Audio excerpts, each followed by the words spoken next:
जय हिंद दोस्तों, स्वागत है आपका डिफेंस एनालिसिस के एक नए एपिसोड में।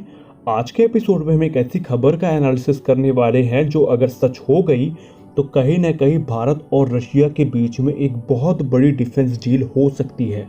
जी हाँ, मैं बात करने जा रहा हूँ FGFA की, यानी फिफ्थ जनरेशन फाइटर एयरक्राफ्ट। यहाँ पे आप में से बहुत सारे लोगों को शायद ना पता हो कि FGFA क्या है। ये एक एग्रीमेंट था जो भारत और रशिया के बीच में एक एडवांस और ताकतवर फिफ्थ जनरेशन फाइटर एयरक्राफ्ट बनाने के लिए किया गया था, जो कि SU-57 था।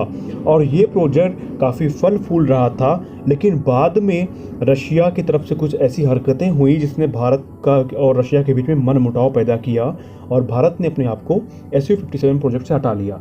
दरअसल जब ये एयरक्राफ्ट बन रहा था तब भारत के हिसाब से इस एयरक्राफ्ट में कस्टमाइजेशन करने के लिए रशिया तैयार नहीं था, और इस बात का बुरा भारत को लगा। और भारत के पायलट्स ने जब इसकी टेस्ट फ्लाइट ली तो उनको अपनी ज़रूरत के हिसाब से जो एक सेटिस्फेक्शन होना चाहिए था वो नहीं हुआ, और यही कारण था सन 2018 में भारत ने अपने आप को इस प्रोजेक्ट से हटा लिया।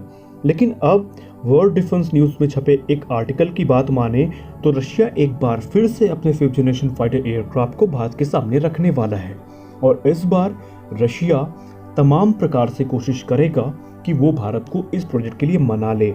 हम आपको बता दें कि रशिया यहाँ तक मान गया है कि भारत जैसी कस्टमाइजेशन चाहता है रशिया करने के लिए तैयार है।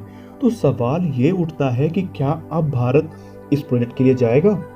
हमारे पास देखिए इस समय 3 ऑन गोइंग मेजर प्रोजेक्ट्स हैं जो कि भारतीय वायुसेना के लिए चलाए जा रहे हैं। पहला तो AMCA है, यानी एडवांस मीडियम कॉम्बैट एयरक्राफ्ट, जो कि भारत का फिफ्थ जनरेशन खुद का प्रोजेक्ट है। दूसरा है हमारा तेजस मीडियम वेट फाइटर MK2, और तीसरा कल की न्यूज़ में मिनिस्ट्री ऑफ डिफेंस ने twin engine deck based fighter को क्लियरेंस दे दी, जो कि भारतीय नौसेना के लिए बनाए जाएंगे तकरीबन 150 की संख्या में। इसमें से 100 एयरक्राफ्ट भारतीय नौसेना के लिए होंगे और 50 एयरक्राफ्ट भारतीय वायुसेना के लिए।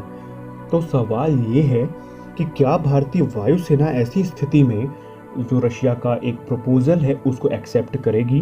क्या भारत एक बार फिर से SU-57 की तरफ जाएगा?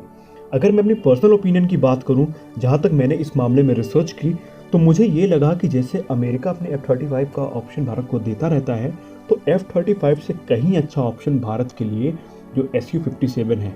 और ये क्यों है मैं आपको बताता हूँ। इस समय अगर हम सबसे फुर्तीले एयरक्राफ्ट की बात करें, सबसे मैन्यूरेबल एयरक्राफ्ट की बात करें, तो SU-57 है, क्योंकि इसमें 3D थ्रस्ट वेक्टरिंग का इस्तेमाल होता है। और ये एक कह सकते हैं कि डॉग फाइट के समय में जैसी कलाबाजियां ये कर सकता है, जैसे मनूवर्स ये कर सकता है, इस समय SU-35 के अलावा शायद ही कोई एयरक्राफ्ट हो जो इसे काउंटर कर सके। जी हाँ, अब आप लोग में से बहुत लोग कहेंगे F-22 भी है, लेकिन कई बार ऐसा देखा गया है कि SU-57 F-22 से कहीं ज़्यादा मैन्यूरेबल है। तो ऐसा हम इसीलिए कह रहे हैं क्योंकि भारत को इस समय तत्काल तौर पे चाइना को काउंटर करने के लिए एक अच्छे फिफ्थ जनरेशन फाइटर की ज़रूरत है, जिसकी ज़रूरत SU-57 पूरा कर सकता है। लेकिन अभी से हम कुछ अनुमान नहीं लगा सकते कि क्या होता है, ये तो हमें आने वाले वक्त में ही पता चलेगा। फिलहाल आपकी इस पर क्या राय है, कमेंट सेक्शन में ज़रूर बताएं। मिलते हैं अपने अगले वीडियो में, तब तक के लिए जय हिंद।